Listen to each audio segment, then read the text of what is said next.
কাপলদের অন্যতম favourite place হচ্ছে এই রমনা পার্ক। বিকজ এত সুন্দর একটি পার্কে ঢুকতে আপনার লাগছে না কোনো টিকিট, প্রবেশ মূল্য সম্পূর্ণ ফ্রি।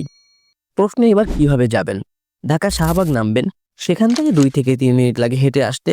না চিনলে কাউকে আস্ক করলেই দেখিয়ে দিবে, অথবা গুগল ম্যাপ দেখে চলে আসবেন। Hey guys, it's me and welcome to my another video. Social মিডিয়াতে রমনার এই লেকটি অনেক বেশি পপুলার হলেও পার্কটি পুরোটাই অনেক সুন্দর। এখানে বসার অনেক বেশি স্পেস আছে। চাইলে ফ্রেন্ডের সাথে আসতে পারেন, ফ্যামিলির সাথে আসতে পারেন, কিংবা আপনার পার্টনারের সাথে আসতে পারেন। সোশ্যাল মিডিয়া থেকে বাস্তবে এটা বেশি সুন্দর। আপনি যদি পুরো পার্কটি ঘুরেন তাহলে আপনি এর প্রেমে পড়ে যাবেন।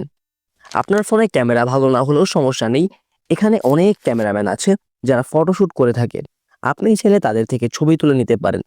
আমার জানা মতে এখানে পার পিস ছবি 10 থেকে 15 টাকা নেয়, আর স্পেশাল ডেগুলোতে 20 টাকা নেয়। ভিডিওর কোয়ালিটির জন্য দুঃখিত, আমার ফোনের ক্যামেরা বেশি ভালো না, দ্যাটস ওয়াই আমি ভালো কোনো ভিডিও শ্যুট নিতে পারিনি। আর অবশ্যই আপনারা রমনার কাঠের ব্রিজের লেকটি ভিজিট করতে ভুলবেন না, কারণ এটি অনেক বেশি সুন্দর। আজকের ভিডিও এতটুকুই ছিল, দেখা হবে পরবর্তী ভিডিওতে। আল্লাহ হাফেজ।